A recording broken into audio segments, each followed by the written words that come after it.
আজকে আমার মেয়ের বার্থডে, তাই বার্থডে উপলক্ষে আমাদের এখানে করা হয়েছে, পার্টি দেওয়া হয়েছে। আপনারা সবাই দেখুন।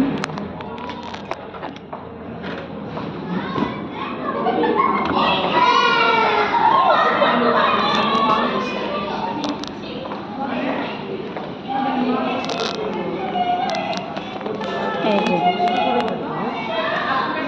বার্থডে উপলক্ষে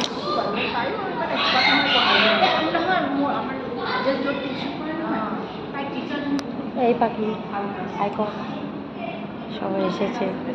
সবাই ফোন নিয়ে ব্যস্ত, কেউ লাইভ, কেউ ইনস্টা, কেউ ভিডিও নিয়ে, কেউ ফেসবুক নিয়ে, সবাই ব্যস্ত। কেউ খাওয়াতে ব্যস্ত, আমি ভিডিও বানাতে ব্যস্ত।